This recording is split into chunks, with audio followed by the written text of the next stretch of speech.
afternoon. I continue to talk about history of Soviet-Russian-American relations. In my previous talk, I stopped at the point when, in 1933, American President Roosevelt accorded diplomatic recognition to the Soviet Union, and relations between the two states began to develop. They developed in the economic sphere pretty well, but at the same time, one couldn't say that those relations were friendly. Distrust continued in America towards Russia, in the Soviet Union, in the Soviet Union concerning America. And after the Soviet Union had a rapprochement with Hitler Germany and signed a pact between Moscow and Berlin, American attitude towards the Soviet Union deteriorated again to a great extent, and Americans began to talk about this alliance of two very dangerous regimes, as it was said in America. And some of the people in America were saying that the Soviet regime is more dangerous because Germans act openly and everybody sees that it's an evil. As far as the Soviet Union is concerned, they do it under the disguise of a very progressive, very friendly attitude towards other nations. But basically it's the same, and because it's hidden, it's more dangerous. They try to destroy the American society and the Western society as a whole from inside. And then the war started.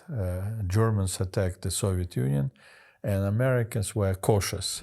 Mr. Truman, who later became President of the United States, and at that time he was senator, he said that we should wait and see. If we see that Germans overcome Russians, we should help Russians. If we see that Russians overcome Germans, we should help Germans. And meanwhile, we should watch, and the more they kill each other, the better for America. That was the attitude, a quite cynical attitude. But then America was attacked by Japan. And under the circumstances, the Soviet Union, the United States, and Great Britain, and later France, became allies in fighting those forces which wanted to conquer the world. Germans, Japanese militarism, Italian fascism, and their smaller allies. So this war started, we worked together, we helped each other a lot. The Soviet Union was crucial in the victory in Europe, but it was held by the United States materially and militarily, with equipment, with weapons, with foodstuffs and other things. And at the same time, American role in the Pacific was crucial. They fought against Japan. The Soviet Union kept neutrality in relations with Japan, but basically, of course, the Soviet Union supported America in the Pacific. But by the end of the war, it was clear again that after the war is over, the competition will resume between the United States and the Soviet Union. And it did resume for a number of reasons. Some people say, who is guilty of the Cold War? And I would say we shouldn't look for a guilty party. It was impossible for these two completely different states to work together closely. Ideologically, complete difference. Geopolitical interests. The Soviet Union wanted to be in control of Eastern Europe and other parts, and America didn't want to accept it, and at the same time Americans wanted to be in charge of other European states, and the Soviet Union couldn't accept it. And very closely connected with this were security interests. If you want to ensure your security, you want forces friendly to you to be in power. That's why the Soviet Union wanted so much to have friendly regimes in the countries surrounding the Soviet Union and close to it in Europe. And the only governments they could trust were communist governments, so they installed communist regimes. Americans were crucial in installing pro-American regimes in other parts of Europe. So competition resumed, and not only in Europe but also in Asia. China, Korea, and not only the Soviet Union and America decided how things developed. There were other players who were important in making decisions and promoting international relations there. Let's take China. In China, the Soviet Union and the United States agreed that China would be ruled or governed by General Chiang Kai-shek, who was a pro-Western leader. It was agreed that he would be in power. The Soviet Union signed a treaty with him, but Chinese communists did not agree with that. They did want their country to be under the rule of Chiang Kai-shek. They wanted to be in power themselves. So they continued to advance on the positions of Chiang Kai-shek, and the Soviet Union had no other choice but to support communists. And Americans had no other choice but to support anti-communists. Finally, communists won, and the anti-communists headed by Chiang Kai-shek fled to the island of Taiwan. America didn't recognize the People's Republic of China. It became an ally of the Soviet Union. In Korea, it was divided into two states. In the north, the Soviet Union was in control. In the south, America. And our allies in the north didn't want to stop at this division line. They wanted to be in charge of the entire Korea. So they put pressure on Stalin, on the Kremlin, to allow them to advance to the south. Finally, Moscow agreed with that. So the war started in Korea, etc., etc. So as a result, you had this overall competition on a global scale between Russia and the Soviet Union and America.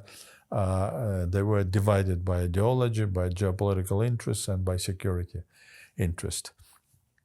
And the Cold War developed further.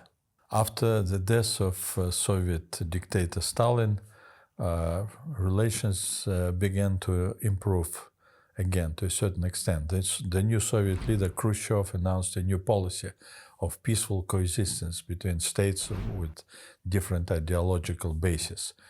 But competition nevertheless continued. The Soviet Union supported all liberation movements all over the world, in Africa, in Asia, and Americans, of course, didn't like this kind of Soviet policy, and they suspected the Soviet Union in trying to put under its control, the entire planet, to communize it. And then Kennedy came to power, a very liberal American president, and he was showing a certain or even definite interest in improving relations with the Soviet Union. But instead of this, we had two very serious crises over Cuba and over Berlin. And the world, it seemed, for a while was on the verge of a global conflict because of this. So relations, as a result, didn't improve. Then new leaders came to power. In the United States, President Johnson, and in the Soviet Union, Mr. Brezhnev, and both of them also showed interest in improvement of relations. But then the Vietnam War started, and as a result of this war, Americans sent troops there. The Soviet Union opposed this policy. North Vietnam, a communist Vietnam, was an ally of the Soviet Union, so we supported it. And relations between the Soviet Union and America deteriorated again. And we clashed in many parts of the world, not head-on, directly, but indirectly. We were behind a lot of difficult situations and wars, local wars all over the world. And but the Vietnam War was extremely unpopular in the U.S. and America. It seemed, at least for outsiders, was on the verge of like a civil war, because so many people were against this war and demanded to end that war. And the new president, Mr. Nixon, who was elected in 1968, he promised to end that war. And with the help of his very capable assistant, the diplomat and political scientist and historian, Mr. Kissinger, they designed this new policy of how to achieve a better situation for America and to end this Vietnam War with honor. they noticed, I mean, everybody noticed, but they decided to use this situation. What happened is that the Soviet Union and China, which used to be allies, and then their relations deteriorated to the point when they became foes, and they even fought on the border between the Soviet Union and China on the border rivers in 1969. And Mr. Nixon, Mr. Kissinger decided to use this as an opportunity to end the Vietnam War and to improve simultaneously relations with China and the Soviet Union. They decided that if before that America didn't have any relations with China, and now China is a foe of the Soviet Union, was proposed by Americans to start relations. So the logic of Mr. Nixon, Mr. Kissinger was the Soviet Union, seeing that China is moving to the side of America, will be more acceptive to American initiatives and will begin to improve relations with the US at the same time, and will be ready even for concessions. As Mr. Kissinger used to say that we should promote policy when two grooms, the Soviet groom and the Chinese groom, will fight for American bride. And at the same time, he used another expression saying that we'll try to eat Russian caviar, black caviar, with Chinese chopsticks. So this policy began, it was successful, and as a result of this policy, détente began between the Soviet Union and America. And we were sent, we opened our consulate in San Francisco, as I said before, as a result of this détente, of this rapprochement between the Soviet Union and the United States. And by the way, I'll talk about this later. We were sent with my wife to San Francisco as China specialists, as specialists on Asia, to watch what was going on in relations between America and China. So on one side, we wanted to improve relations with the US and tried very hard. On the other side, we were watching what was happening in relations between America and China, since China was, as I said, a competitor of the Soviet Union, a very dangerous competitor, because it was our competitor inside our camp. Those revolutionary forces all over the world, the communist bloc, etc., etc. So at this point, I'd like to stop, and we'll continue to talk about different aspects of relations between the Soviet Union and America up to today.